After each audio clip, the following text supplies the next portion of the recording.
भटके हुए को रास्ता बताएं, बेसहारा को सहारा दें, भूखे को अन्न दें, बेघर को आश्रय दें, दूसरों को प्रसन्न करें, अपनों को प्रेम करें, जीवन को धन्य बनाएं, क्योंकि जीवन अनमोल है।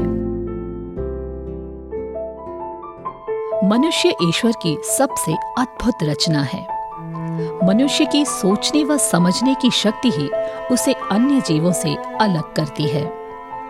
मनुष्य पृथ्वी पर उपलब्ध संसाधनों का उपयोग करके अपने पूरे जीवन को जीता है। ईश्वर सभी को जीवन देने के साथ खुशी और गम भी साथ में देता है। जिंदगी जीने के लिए कर रहे संघर्ष में आंखों से कभी खुशी के आंसू तो कभी गम के आंसू बहते हैं। परिस्थितियां जो भी हो जीवन में, हमें तो बस मुकद्दर का सिकंदर बनकर निकलना है। एक गरीब व्यक्ति का सामाजिक जीवन अभावों से भरा होता है। उस व्यक्ति या परिवार को अपने भरण पोषण के लिए आश्रय की जरूरत होती है और वो आश्रय ही उसका जीवन स्तर ऊपर उठा सकता है। संघर्ष कर रही जिंदगियों को आश्रय देने के लिए सरकार के प्रयासों के साथ साथ कुछ गैर सरकारी संस्थाएं भी इसमें सहयोग कर रही हैं। वाराणसी जंक्शन स्टेशन जो है उत्तर रेलवे का एक बहुत ही महत्वपूर्ण स्टेशन है। यहाँ पर प्रतिदिन हजारों यात्री सफ़र करते हैं। इसमें जो भी ऐसे बच्चे जो बेसहारा है, जिनके पेरेंट्स नहीं उनके पास हैं या जिनको चोट लग गई है, उनकी बेसिक प्राइमरी हेल्थ केयर और प्राइमरी एजुकेशन के लिए जो भी राज्य और केंद्र सरकार की योजनाएं हैं, उनके अंतर्गत जो भी सहयोग प्रदान हो सकता है उसके लिए रेलवे द्वारा सहयोग किया जाता है। इसके अलावा हमारा कुछ गैर सरकारी संस्थाओं के साथ भी टाई अप है, जिनको कि इन बच्चों के हेल्थ केयर, एजुकेशन, उनके बेसिक केयर के लिए जो भी फैसिलिटीज़ वो प्रोवाइड कर सकते हैं, उनके लिए हम उनके साथ कोऑर्डिनेशन करके प्रयास करते रहते हैं। हमारे कुछ एनजीओज़ के साथ टाई अप हैं जो कि ये प्रयास करते हैं कि जो बच्चे अपने परिवार से बिछुड़ गए हैं उनको अपने पेरेंट्स से मिलाने के लिए प्रयास करते हैं। पुलिस के साथ व जीआरपी के साथ, आरपी के साथ सहयोग करके उनको उनके पेरेंट्स के साथ वापस भेजने का पूरा प्रयास किया जाता है।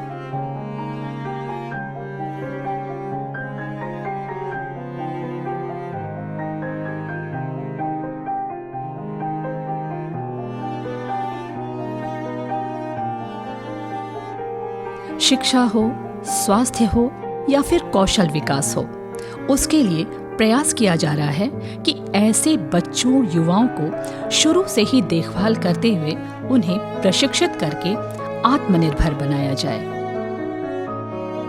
वसुधैव कुटुंबकम की अवधारणा संग समाज में अपनी प्रतिभागी करके इंसान दूसरे जरूरतमंद इंसानों के चेहरे पर खुशी ला सकता है। ऐसे ही एक गैर सरकारी संस्था कुटुंब निराश्रित लोगों के समाजोत्थान व पुनर्वास के लिए कार्य कर रही है। ऐसे हजारों निराश्रित असहाय बच्चों के लिए कि जो अपने जीवन में किसी भी तरह के दुख में जब कुटुंब उनको आश्रय दे, तो यहाँ से जब बाहर जाएं और अपने जीवन में कुछ करना चाहें तो वो मुस्कुराते हुए जाएं और हर वो चीज़ मैं सिखा सकूं, हर वो ज्ञान मैं उनको दे सकूं जिससे वो समाज में पूरी तरह से विस्थापित हो सकें। वसुधैव कुटुंबकम ये कुटुंब का विज़न है और हम बिना धर्म, बिना जाति, हम ये चाहते हैं कि हर बच्चा स्किल्ड हो और अपने जीवन में आगे बढ़े। बच्चे जो बचपन को जी नहीं पाते, वो कम अवस्था में सांसारिक झंझावातों से जूझ कर रह जाते हैं। उन्हें शिक्षा के माध्यम से शिक्षित किया जा रहा है। संस्था इन बच्चों को औपचारिक शिक्षा समय से दिला रही है। बच्चे भी मन लगाकर अपने पठन पाठन का कार्य भली भांति कर रहे हैं।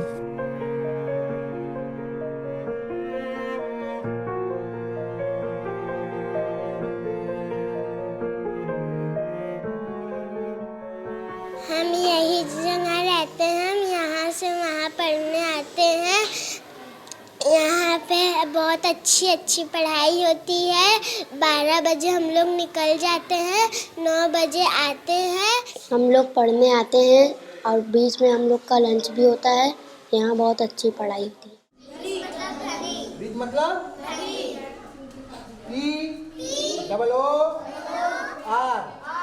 आसपास के जो भी निराश्रित फैमिली के बच्चे हैं उनको लाके हम लोग यहाँ पढ़ा के उनकी बेस को मजबूत करते हैं। फिर उन्हीं बच्चों को हम लोग स्कूल में एडमिशन कराते हैं ताकि बच्चे फ्यूचर में कम से कम अपने भविष्य के बारे में कुछ कर पाए।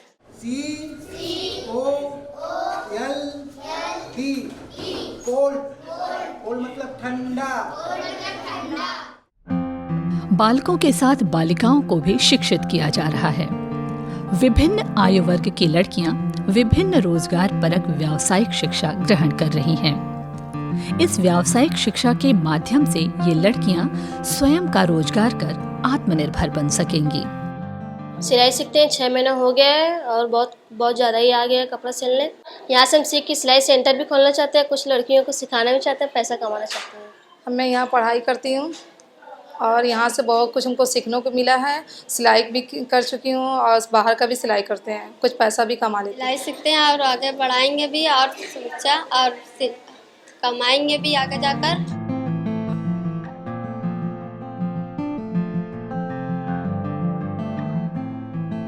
ऐसे बच्चे जिनका कोई नहीं है, उन बेसहारा बच्चों को सहारा देने के उद्देश्य के साथ साथ संस्था आवासीय सुविधा भी उपलब्ध करा रही है।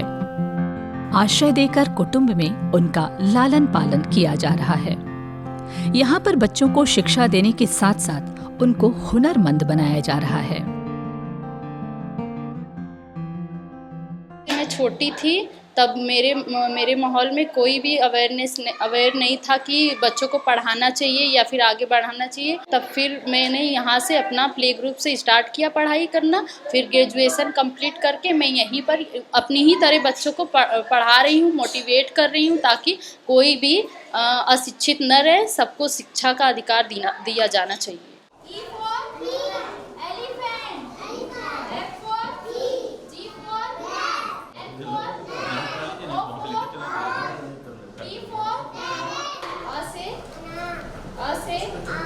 छोटी से बड़ी से छोटा से बड़ा से।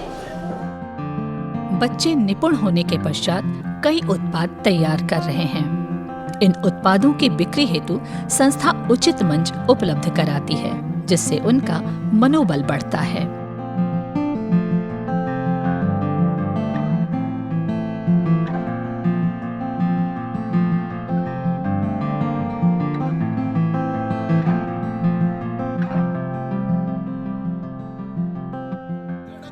होनहार बच्चों को संगीत की भी शिक्षा दी जाती है। प्रतिभावान बच्चे अपनी प्रतिभा का प्रदर्शन बखूबी करते हैं। मंच मिलते ही गीत संगीत के साथ थिरकने लगते हैं। कुछ बच्चे आज बड़े होकर आत्मनिर्भर हो चुके हैं। स्वयं के आत्मसम्मान के साथ साथ अपनी आजीविका चला रहे हैं। पहले उनके जीवन का कोई उद्देश्य न था, परंतु आज ये आत्मविश्वास के साथ आगे बढ़ रहे हैं। मैं रेलवे स्टेशन पे था, अब मैं रेलवे स्टेशन से यहाँ पर आया हूँ। मेरे माता पिता के बारे में कोई जानकारी नहीं है मेरे को। मैं यहीं पे पढ़ लिख रहा हूँ और इस समय मैं अभी BHU का एग्ज़ाम दिया हूँ, पास भी हो गया हूँ। बच्चों और युवाओं की देखभाल करने के पश्चात उनकी माताओं के पोषण पर भी ध्यान दिया जाता है। गर्भवती व धात्री महिलाओं के स्वास्थ्य के दृष्टिगत नियमित रूप से उनका चिकित्सकीय परीक्षण कराया जाता है। प्राथमिक स्वास्थ्य केंद्र व आंगनबाड़ी केंद्रों से इन महिलाओं को सरकार द्वारा प्रदत्त सुविधाओं का लाभ दिलाया जाता है। हम स्वास्थ्य केंद्र आए हैं, मेरा 5वां लगा है। हमें जो दवा मिला है हम भी स्वस्थ रहे, हमारे बच्चे भी स्वस्थ रहे। धन्यवाद। हम यहाँ प्राथमिक स्वास्थ्य केंद्र पे अपना परीक्षण कराने आए हैं। हमारा 5वां महीना चल रहा है। यहाँ पे हमें खजूर, गुड़, चना और प्रोटीन पाउडर और आयरन कैल्शियम की दवा मिल रही है, जिससे हम और मेरा बच्चा स्वस्थ। सामाजिक स्तर पर गुजर बसर कर रही कई जिंदगियां दूसरों पर आश्रित हैं। अपनों के अलावा उन्हें दूसरे के सहारे की भी जरूरत पड़ती है। ऐसे मानव को आश्रय देने के लिए कुछ महामानव भी आगे आते हैं और उनकी सहायता कर उनका जीवन सफल बनाते हैं।